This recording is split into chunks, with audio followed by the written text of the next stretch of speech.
ગુજરાત ફર્સ્ટની વિશેષ રજૂઆત સાથે હું છું જિજ્ઞાસા. આજની ભાગદોડ ભરી જિંદગી અને બદલાતી જતી લાઈફસ્ટાઈલમાં બીમારીઓનું પ્રમાણ પણ વધ્યું છે અને તેમાં પણ ખાસ કરીને કેન્સરના કેસીસ સતત વધી રહ્યા છે. આમ તો અલગ અલગ પ્રકારના કેન્સર હોય છે, પરંતુ હવે એવી ટેકનોલોજી પણ આવી ગઈ છે કે કેન્સરનું નિદાન અને સારવાર શક્ય બન્યું છે. આપણી વિશેષ રજૂઆતમાં અગાઉ આપણે રેડિયોલોજી થેરાપી વિશે પણ વાત કરી હતી. આજના આ વિશેષ કાર્યક્રમમાં વાત કરવાના છીએ રોબોટિક સર્જરીની. અલગ અલગ પ્રકારના કેન્સરમાં રોબોટિક સર્જરી કેવી રીતે મદદરૂપ છે, કેવી રીતે વર્ક કરે છે, એની આજની આ વિશેષ રજૂઆતમાં વાત કરીશું.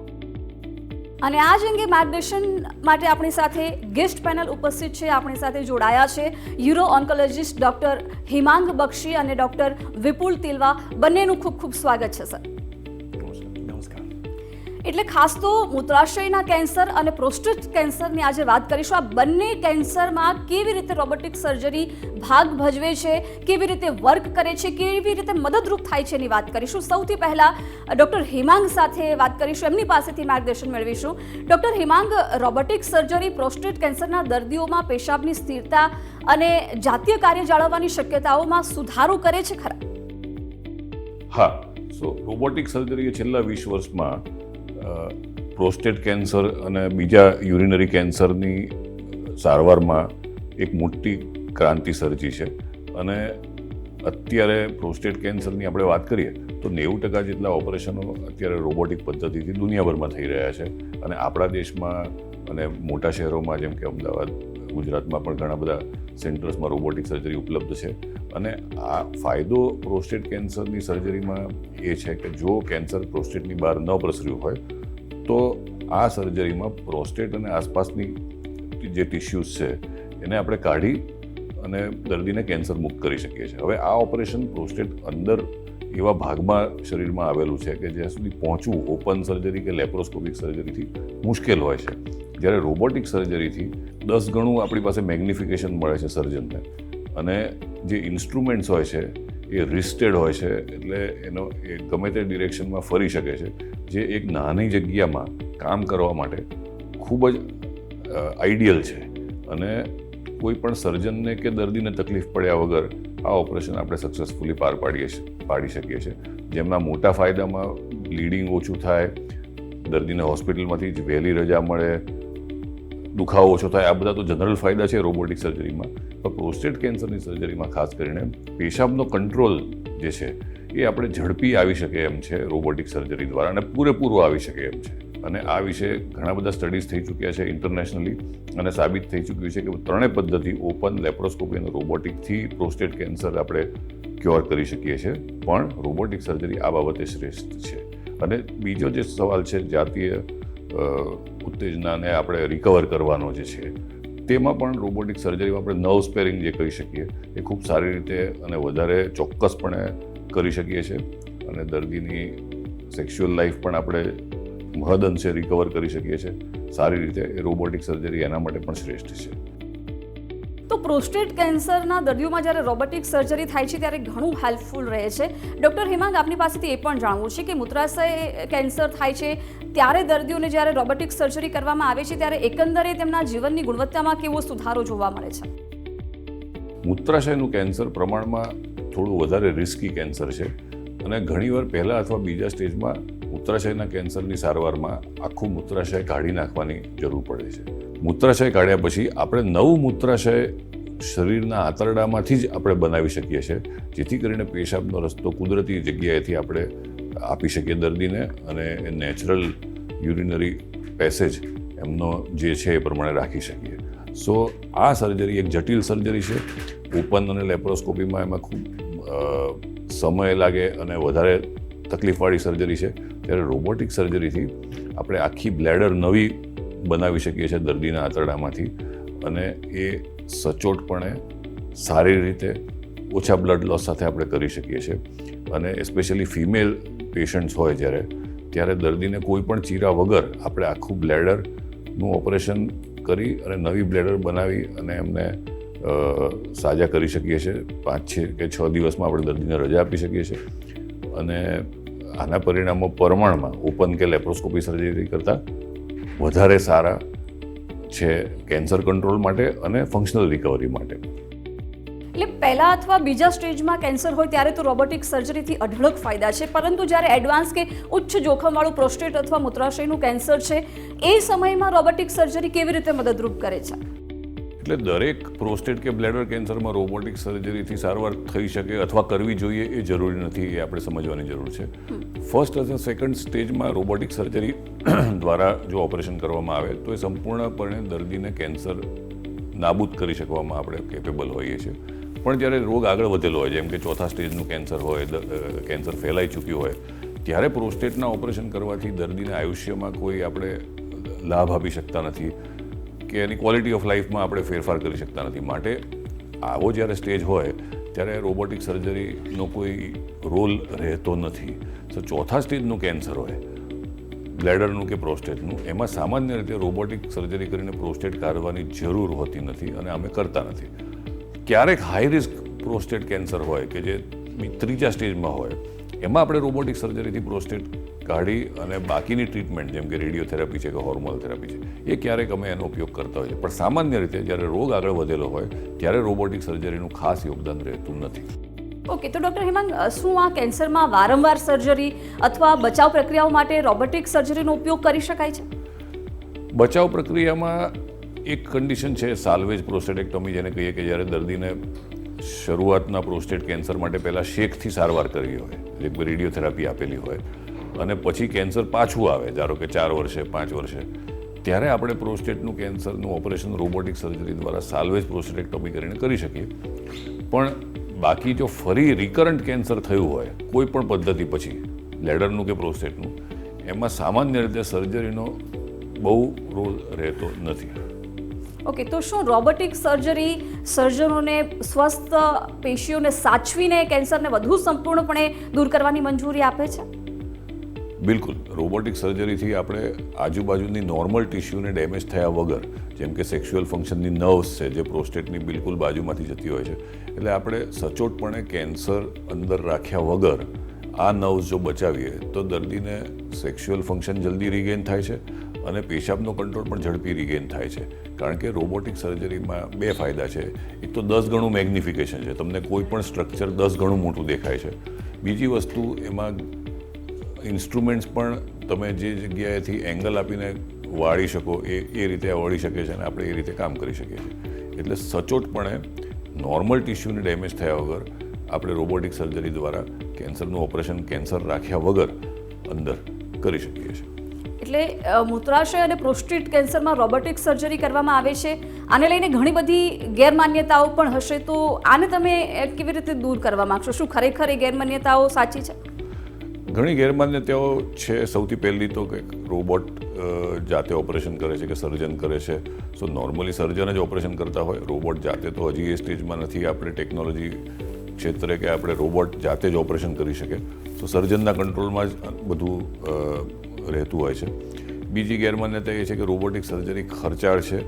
ઇનિશિયલ ખર્ચો રોબોટિક સર્જરીમાં વધારે છે, પણ લાંબે ગાળાનો ખર્ચો જોઈએ તો જ્યારે આપણે જોઈએ કે ઓપરેશન પછી દવાઓ ઓછી ઉપયોગમાં લેવી પડે છે, હોસ્પિટલાઇઝેશન ઓછું થાય છે, કોમ્પ્લિકેશન્સ ઓછા થાય છે, તો લાંબે ગાળે જોઈએ તો રોબોટિક સર્જરી એટલી ખર્ચાળ નથી જેટલી આપણે ઇનિશિયલી માનીએ છીએ. એક ગેરમાન્યતા એ પણ છે કે રોબોટ કોઈ પણ જગ્યાએ હોય, કોઈ પણ હોસ્પિટલમાં હોય તો એ સારું જ ઓપરેશન થઈ જશે અને કોમ્પ્લિકેશન નહીં જ થાય એવું માની લેવાની જરૂર નથી. કારણ કે રોબોટ છેવટે તો એક મશીન છે, એનો કંટ્રોલ સર્જન પાસે હોય છે અને ઓપરેશન પણ સર્જન દ્વારા જ પ્લાન કરવામાં આવે છે અને એકચ્યુઅલી કરવામાં આવે છે. એટલે સર્જનનો અનુભવ, સર્જનની ટીમ અને હોસ્પિટલનું ઇન્ફ્રાસ્ટ્રક્ચર, આ બધી જ વસ્તુઓ ખૂબ જરૂરી છે રોબોટિક સર્જરીના સક્સેસ માટે. કોઈ પણ જગ્યાએ રોબોટ હોવો, સર્જિકલ રોબોટ હોવો કોઈ પણ હોસ્પિટલમાં, that does not guarantee success, કે એના કારણે આપણે સફળતાપૂર્વક સર્જરી કરી શકીએ એવું બિલકુલ જ જરૂરી નથી. સર્જનનો રોલ રોબોટ કરતાં વધારે મોટો અને વધારે ઇમ્પોર્ટન્ટ છે. માટે એ ગેરમાન્યતા આપણે રાખવી જોઈએ નહીં. સાચા અને સારા સર્જનને સિલેક્ટ કરવો જરૂરી છે rather then the robot or the hospital. Okay, તો શું રોબોટિક સર્જરી મૂત્રાશય અને પ્રોસ્ટેટના બધા જ કેન્સરના દર્દીઓ માટે યોગ્ય છે અથવા અમુક પ્રકારની પરિસ્થિતિમાં ફક્ત પસંદગીના કેસ માટે જ કરાય છે? જે આપણે વાત કરીએ પ્રમાણે પહેલા અને બીજા સ્ટેજના પ્રોસ્ટેટ અને બ્લેડર કેન્સર માટે રોબોટિક સર્જરી ખૂબ જ યોગ્ય અને આઈડિયલ છે કે જેમાં આપણે ઘણા ફાયદા દર્દીને આપી શકીએ છીએ, પરંતુ બધા જ કેસમાં રોબોટિક સર્જરીની જરૂર હોતી નથી અને તે સક્સેસફુલ હોતી નથી અને તે કરવી ન જોઈએ, પણ એ ડિસિઝન સર્જનનું હોવું જોઈએ, નહીં કે પેશન્ટનું. ઓકે, તો તમે જેમ કહ્યું કે રોબોટિક સર્જરી કંટ્રોલ તો સર્જનના હાથમાં જ હોય છે, તો શું રોબોટિક સર્જરી માટે શ્રેષ્ઠ પરિણામો પ્રાપ્ત કરવા માટે ખાસ તો સર્જનનો અનુભવ અને તાલીમ કેટલી મહત્વપૂર્ણ છે? સર્જનનો અનુભવ સૌથી અગત્યનો હોય છે આ સર્જરીમાં અથવા કોઈ પણ સર્જરીમાં, કે દર્દીને સક્સેસફુલ આઉટકમ આપણે આપી શકીએ. અને આ વૈજ્ઞાનિક રીતે સાબિત થઈ ચૂકેલી વાત છે કે ઘણા બધા સ્ટડીઝમાં એ સાબિત થઈ ચૂક્યું છે કે the single most important factor in the outcome is the surgeon himself or herself. એટલે સર્જનનો અનુભવ, સર્જનની તાલીમ અને સર્જનની સ્કિલ જે રોબોટિક સર્જરીમાં જેટલી વધારે એટલું સારા પરિણામો તે વધારે સારી રીતે આપી શકે. એટલે લકીલી આપણી પાસે એડવાન્સ ટેકનોલોજી છે જેમ કે રોબોટિક સર્જરી. તો ભારતમાં મૂત્રાશય અને પ્રોસ્ટેટ કેન્સરની સારવારના ભવિષ્યને કેવી રીતે આકાર આપી રહી છે? ભવિષ્યમાં આપણે ઘણા બધા સારા robots including made in India robots પણ હવે આવે છે. સો એ રોબોટિક ટેકનોલોજી હવે નાના નાના સેન્ટર્સમાં પણ આપણે એને લઈ જઈ શકીશું અને ઘણા સર્જન્સ એ પ્રમાણે તાલીમ લઈ અને વધારે ને વધારે રોબોટિક સર્જરી કરી શકવાને કેપેબલ હોય છે. અને એનો લાભ આપણે છેક ગ્રાસરૂટ સુધી દેશના દરેક ખૂણામાં આપણે લઈ જઈને દર્દીને ફાયદો કરી શકીશું. અને એઆઈની હેલ્પ દ્વારા આપણે રોબોટિક સર્જરીને હજી પણ વધારે એક્યુરેટ આવતા વર્ષોમાં ચોક્કસપણે બનાવી શકીશું કે જેથી આઉટકમ્સ વધારે સારા આવે રોબોટિક સર્જરી દ્વારા. અને છેલ્લે ડૉક્ટર, કે જે લોકો આ કાર્યક્રમ જોઈ રહ્યા છે, ભવિષ્યમાં તેઓ મૂત્રાશય અને પ્રોસ્ટેટ કેન્સર માટે રોબોટિક સર્જરીનો વિચાર કરી રહ્યા છે અત્યારે, તો એ તમામ દર્દીઓને તમે શું સંદેશ આપશો? મારે એટલું જ કહેવાનું છે કે રોબોટિક સર્જરી એ કોઈ ફ્યુચરિસ્ટિક સર્જરી નથી. It is a surgery which is here now અને એનો લાભ જેટલો આપણે લઈ શકીએ તેટલો લેવો જોઈએ. પણ સાથે સાથે દરેક વસ્તુનું સોલ્યુશન પણ રોબોટિક સર્જરી નથી પ્રોસ્ટેટ અને બ્લેડર કેન્સરમાં. અને યોગ્ય સર્જનના માર્ગદર્શન હેઠળ જો આ સર્જરી થાય ઇન્ડિકેટેડ પેશન્ટ્સમાં તો એ ચોક્કસપણે પ્રોસ્ટેટ અને બ્લેડર કેન્સરમાં ખૂબ જ ફાયદાકારક રહી શકે. ઓકે, તો ડૉક્ટર હિમાંગ બક્ષીએ ખૂબ સરસ માર્ગદર્શન આપ્યું છે અને હજુ પણ રોબોટિક સર્જરીને લઈને ઘણા બધા સવાલોના જવાબ મેળવવાના બાકી છે, જે આપણે ડૉક્ટર વિપુલ તિલવા પાસેથી મેળવીશું. ડૉક્ટર વિપુલ, રોબોટિક સર્જરીની જ્યારે આપણે વાત કરી રહ્યા છીએ ત્યારે કયા પ્રકારના મૂત્રાશય અને પ્રોસ્ટેટ કેન્સરની સારવાર રોબોટિક સર્જરીથી કરી શકાય છે? એકચ્યુઅલી અત્યારે એજેસીસી નામનું જે એક ગ્રુપ છે જે દુનિયામાં અત્યારે એક્ઝિસ્ટ કરે છે, એણે એકદમ સિમ્પલ ભાષામાં અથવા તો લેંગ્વેજની અંદર કોઈ પણ કેન્સર માટેના 4 સ્ટેજ નક્કી કર્યા છે. જનરલી કોઈ પણ, ચાહે પ્રોસ્ટેટનું કેન્સર છે, ચાહે બ્લેડરનું કેન્સર છે, કે બોડીના કોઈ પણ કેન્સરને તમે લઈ લો, ચોથા સ્ટેજમાં જનરલી કોઈ પણ પ્રકારના કેન્સરનું ઓપરેશન થતું નથી. કારણ કે કેન્સરની સારવારનો અથવા તો એના ટ્રીટમેન્ટનો મૂળ હેતુ આપણો એ હોય છે કે આપણે સંપૂર્ણપણે અથવા તો મેક્ઝિમમ મહત્તમ અંશે આપણે કેન્સરને નાબૂદી અથવા તો આપણે કંટ્રોલ કરી શકીએ. એટલે પ્રોસ્ટેટ કેન્સર અથવા તો યુરિનરી બ્લેડરના કેન્સરમાં, એટલે કે મૂત્રાશયની થેલીના કેન્સરમાં, જેને આપણે સાદી ભાષામાં યુરિનની થેલી કહે છે, એમાં પહેલા, બીજા કે ત્રીજા સ્ટેજ સુધી આપણે ઓપરેશનો કરતા હોઈએ છીએ. ચોથા સ્ટેજમાં પ્રોસ્ટેટ કેન્સર માટે અથવા તો બ્લેડર માટે અથવા થેલી માટે ઓપરેશન કરવાની જરૂરિયાત હોતી નથી.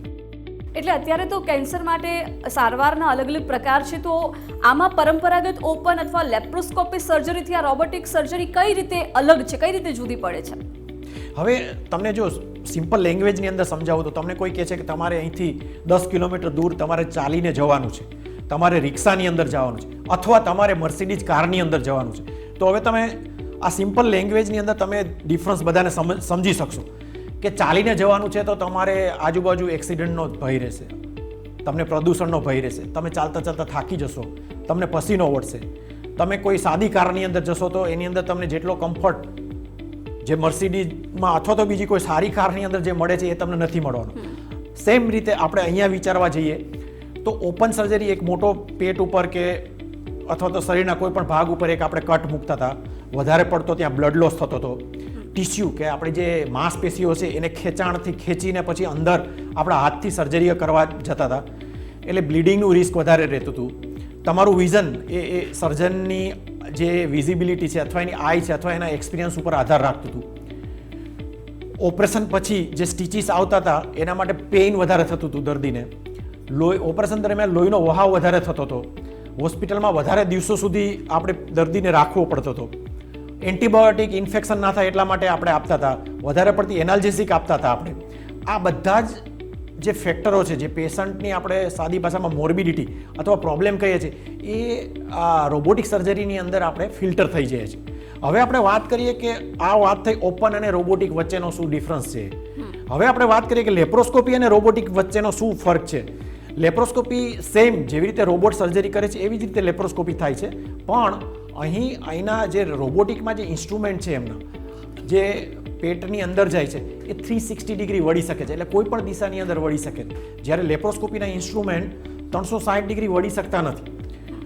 બીજો મોટો જે ડિફરન્સ લેપ્રોસ્કોપી અને રોબોટિકમાં છે એ છે કે અહીંયા જે કેમેરા છે, કેમેરા એટલે જેમાં 3D ઇમર્સિવ વિઝન, એટલે કે તમે એકચ્યુઅલી પેશન્ટ અથવા દર્દીના પેટની અંદર બેસીને જે તમે સર્જરી કરતા હોય જે તમને ફીલ આવે છે, તમે 3D મૂવી જોયા જ હશે કે આજુબાજુ જે એની ઇફેક્ટ આવે છે એવી સેમ એના કરતાં પણ વધારે ઇમર્સિવ 3D એટલે એકચ્યુઅલી એવું લાગે છે કે તમે દર્દીના પેટની અંદર બેસીને તમે કોઈ કામ કરી રહ્યા છો, તમારી બાજુમાં કોઈ કામ કરી રહ્યા છો. એટલી એક્યુરેસી આના કેમેરાની હોય છે. અને આ કેમેરો કોઈ પણ જગ્યાએ એકદમ ટિશ્યુ અથવા તો જ્યાં તમારે સર્જરી કરવાનું, જે તમારું ટાર્ગેટ છે કે જ્યાં તમે સર્જરી કરી રહ્યા છો એની એકદમ નજીકમાં જઈ શકે છે. એટલે તમે વધારે ચોકસાઈથી, હું સિમ્પલ ભાષામાં એક એક્ઝામ્પલ આપું તો તમારો વાળ જેટલી સાઇઝનું પણ કોઈ અંદર વેસલ અથવા તો લોહીની નળી હશે એ પણ તમને એકદમ મોટી દેખાશે. એટલે અનનેસેસરી આજુબાજુના જે અવયવોને ડેમેજ થાય છે એ અટકી શકે છે. વધારે પ્રિસિઝનથી તમે કામ કરી શકો છો, જે લેપ્રોસ્કોપીમાં પોસિબલ નથી. બિલકુલ. આમ તો ડૉક્ટર હેમાંગે આપણને જણાવ્યું કે રોબોટ જાતે નથી કામ કરતું, સર્જનના નિયંત્રણમાં હોય છે. તેમ છતાં આપની પાસેથી પણ એ જાણવા માંગી છું કે આખી પ્રક્રિયા પ્રોસેસ શું હોય છે, કેવી રીતે આ રોબોટિક સર્જરી વર્ક કરે છે. આના રોબોટ માટે ઘણી બધી મિથ્સ અમને રૂટીન અમારા ડે ટુ ડે જે પેશન્ટ આવતા હોય છે એ ક્વેશ્ચન પૂછતા હોય છે કે તમે રોબોટની અંદર પ્રોગ્રામ મૂકી દેશો અને પછી તમે કોફી પીશો અને રોબોટ મારું ઓપરેશન કરી નાખશે. એ દરમિયાન રોબોટ મારી કોઈ નસ કાપી નાખશે અથવા મને કોઈ પ્રોબ્લેમ કરશે તો શું થશે. એકચ્યુઅલમાં તમને સમજાવજો તો રોબોટ એક મશીન છે જે very well define, highly technologically advance machine છે કે જે આપણા હ્યુમનના જે એરર છે એને ફિલ્ટર કરે છે. સાદી ભાષામાં અથવા તો સિમ્પલ આપણે એક એક્ઝામ્પલ લઈએ કે તમે કોઈ જગ્યાએ તમને કોઈ કપડું આપે છે કે જેમાં તમને સીવવા માટે કહે છે કે તમને સોય અને દોરો આપે છે અને એમાં તમને કહે છે કે અહીંયા તમે સિલાઈ કરી આપો, અને એની જ સામે તમે જે સોઈંગ મશીન જે આપણે આવે છે એમાં આપણે જે મશીનથી સિલાઈ કરીએ એમાં જે ડિફરન્સ છે કે એમાં એક્યુરસી છે, એક્ઝેક્ટ એક્યુરસી છે, એક્ઝેક્ટ તમારે જે જગ્યાએ જોઈએ છે ત્યાં તમે એના સ્ટીચીસ લઈ શકો. એ સેમ વસ્તુ આપણે રોબોટથી થઈ શકે છે કે જે આપણે વિઝન કે આપણે દૂરથી પેશન્ટના દર્દીના પેટની અંદર જોઈએ છીએ એ જ આપણે એકદમ નજીકથી જોઈ શકીએ છીએ, 10 ગણું મોટા પ્રમાણમાં જોઈ શકીએ છીએ. એકદમ 1.5 કે 2 સેન્ટીમીટરના એના આપણા હાથની સરખામણીમાં એટલા નાના ઇન્સ્ટ્રુમેન્ટ છે કે જે 360 ડિગ્રી અને 8 પ્લેનની અંદર વળી શકે છે. એટલે સાદી ભાષામાં કે આ જે રોબોટ છે એ 100% ડૉક્ટરના કંટ્રોલમાં જ હોય છે અને એ જે એને કમાન્ડ આપે છે રોબોટને એ જ પ્રમાણે એના ઇન્સ્ટ્રુમેન્ટ વળે છે. બહારથી જોતાં તમને એવું લાગશે કે રોબોટ એની જાતે ઓપરેશન કરી રહ્યો છે, પરંતુ એકચ્યુઅલી જે કન્સોલ છે, સર્જન માટેનો કન્સોલ છે, એના ઉપર બેસીને સર્જન જે પ્રમાણે એને કમાન્ડ આપશે એ જ પ્રમાણે એ ઇન્સ્ટ્રુમેન્ટ મૂવ થાય છે. એટલે રોબોટ પોતાની જાતે ઓપરેશન નથી કરતો.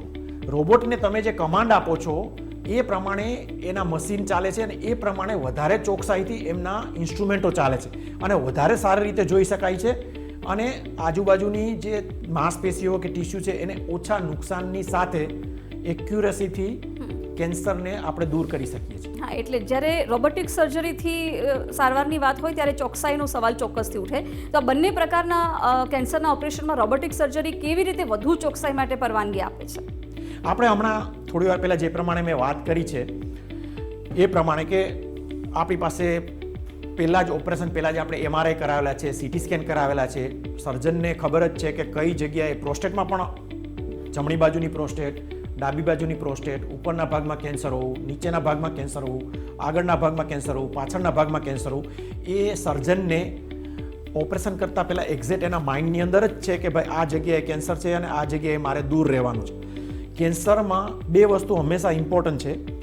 એક વસ્તુ કે બધું કેન્સર નીકળી જવું, સાથે સાથે આજુબાજુની જે માંસપેશીઓ છે એને ઓછું નુકસાન થવું, તથા જે એની નોર્મલ ફિઝિયોલોજી જેમ કે આપણે પ્રોસ્ટેટ કેન્સરની વાત કરીએ તો આપણે જો એની યુરિનની પાઇપની જેટલી લેન્થ વધારે જાળવીશું એટલી જ એને ઓપરેશન પછીથી યુરિનનો કંટ્રોલ સારો રહેશે. એટલે આ ત્રણ વસ્તુનો જે મેળ છે, કેન્સર નીકળી જવું, આજુબાજુની ટિશ્યુને ઓછું નુકસાન થવું, તથા એની નોર્મલ ફિઝિયોલોજી બની રહેવી, એટલે કે તમે રૂટીનમાં તમારા નોર્મલ જે ડે ટુ ડે એક્ટિવિટીમાં તમે નોર્મલ કોઈ પણ કોમ્પ્લિકેશન વગર ફરીથી તમે ઝડપથી આવી જાઓ, આ રોબોટમાં તમે સૌથી સારી રીતે એચીવ કરી શકો છો, સૌથી સારી રીતે મેળવી શકો છો. એટલા માટે ઓપન અથવા લેપ્રોસ્કોપીની સાપેક્ષમાં રોબોટિક સર્જરીને આપણે વધારે મહત્વ અને બેટર આપીએ છીએ. એ મારો અનુભવ છે એવું નથી. અત્યારે એવિડન્સ બેઝ એટલે ઘણા બધા લાખો દર્દીઓના જે રિપોર્ટો આવ્યા છે અથવા તો એનું જે એનાલિસિસ થયું છે એના ઉપરથી આ વસ્તુ સાબિત થઈ ચૂકી છે. ઓકે, એટલે જ્યારે પણ સર્જરી થાય લોકોમાં અને ખાસ તો દર્દીઓમાં એ ડર રહેતો હોય છે બીજા કોઈ અંગોને ડેમેજ ન થવું જોઈએ, તો શું રોબોટિક સર્જરી પ્રોસ્ટેટ સર્જરી દરમિયાન ચેતા જેવા મહત્વપૂર્ણ માળખાને પણ સાચવવામાં મદદ કરે છે ખરા? ચોક્કસપણે જ. કારણ કે એ તમે પ્રોસ્ટેટ સર્જરીમાં તમે જોવા જાઓ તો જે ઇન્દ્રિયના ઉત્થાન માટેની અથવા સેક્સ માટેની જે નસ છે એ 5 અને 7 એટલે કે પ્રોસ્ટેટના પાછળના સાઈડના ભાગમાંથી એ જતી હોય છે. હવે જ્યારે તમે ઓપરેશન કરો છો, હાથથી ઓપરેશન કરો છો કે લેપ્રોસ્કોપીથી ઓપરેશન, એ એટલી બધી નાની છે કે જે આપણે સમજો કે એક વાળનું જે ઝાડું છે અથવા એક એટલી ઝીણી ઝીણી નસોનું એટલું ઝાડું છે કે નરી આંખે ઇવન રોબોટથી જોવી પણ એને મુશ્કેલ હોય છે.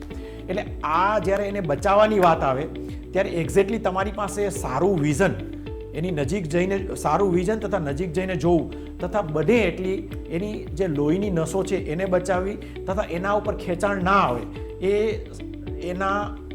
એને જાળવી રાખવા માટે અથવા તો એને કાર્યક્ષમ રાખવા માટે ઘણી બધી મહત્વની છે.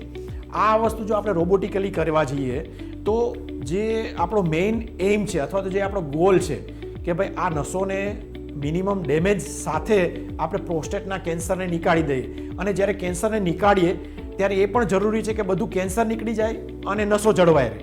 નસો જાળવવા માટે કે સેવ કરવા માટેના પણ અલગ અલગ સાયન્ટિફિક ગ્રેડ છે કે સંપૂર્ણ નસો બચાવો તો એને 5/5 ગ્રેડ કહેવાય, અડધી નસો બચે તો એને 3/5 એટલે કે 5માંથી 50% એટલે ત્રણ ગણી એટલે સરાઉન્ડ 50 થી 60% આપણે નસો બચાવી છે. 5/5 એટલે કે 100% આપણે નસ બચાવી છે. એટલે જ્યારે આપણે ઓપરેશન કરતા હોઈએ છીએ ત્યારે આ જે નસો છે એને સંપૂર્ણપણે બચાવી હોય તો રોબોટિક ટેકનોલોજી ઓપન અને લેપ્રોસ્કોપી કરતાં 100% વધારે મદદરૂપ અને વધારે ચોકસાઈથી બચાવી શકીએ એવું આ ટેકનોલોજીમાં પોસિબલ છે. ઓકે, હવે કેન્સરને દૂર કરતી વખતે રોબોટિક ટેકનોલોજી મૂત્રાશયના કાર્યને જાળવવામાં કેવી રીતે મદદ કરે છે?